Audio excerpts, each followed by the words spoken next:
C'est beaucoup plus rare. On a eu récemment l'affaire, on en a aux États-Unis, notamment d'une enseignante qui couchait avec ses élèves, je vous l'avais raconté.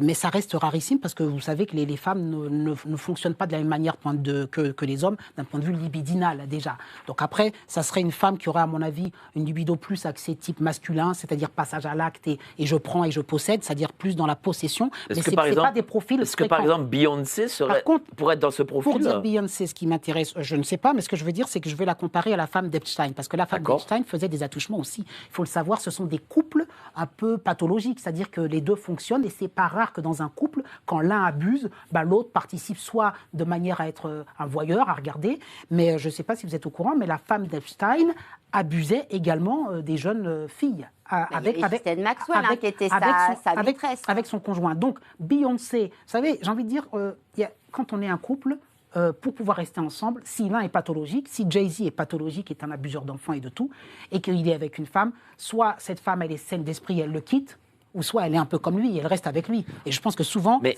on a eu beaucoup d'affaires où Jay-Z trompait Beyoncé. Oui. Rappelez-vous, d'ailleurs, tromper Beyoncé, c'est quand même, faut le faire. Mais bon, non mais je le dis, hein.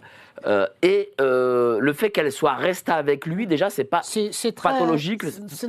Comment vous l'expliquez? Après, vous savez bien qu'on ne va pas aller voir sous les draps de ce qui se passe, mais ce sont des personnes qui, peut-être qu'elle a des sentiments pour lui. Il y a beaucoup de couples sans être des stars où on a été trompé et puis on reste ensemble parce que on aime la personne ou qu'on a même, eux, ils ont des intérêts financiers. Ça me fait penser aussi au Beckham et autres. Des fois, c'est des couples d'apparence, hein, c'est des couples de showbiz. En gros, vous savez, vous avez des maisons de disques, il y a des contrats. Si on se sépare, c'est pas bon pour la pub. C'est-à-dire que je suspecte même que quand ils signent avec la maison de disques, ils signent un contrat où ils ne doivent pas se séparer. Hein. Je vais jusque-là. Hein. Parce que si vous vous séparez, eh bien, les fans vont moins acheter de disques. Donc, moi, je pense que Beyoncé, elle est peut-être aussi liée par un intérêt financier qui fait qu'elle est restée avec. Et si ça se trouve, ils ne sont plus vraiment ensemble, mais que c'est un couple d'apparence. Vous savez, comme je dis les Beckham, hein, je dis ça, j'en sais rien, je ne sais pas ce qui se passe sous la couette, mais on a quand même l'impression que voilà, il n'y a plus tellement d'amour là-dedans et il y a un intérêt financier. Déjà, Jay-Z, il a rencontré Beyoncé, elle n'avait que 18 ans, lui en avait 30. Hein. C'était même...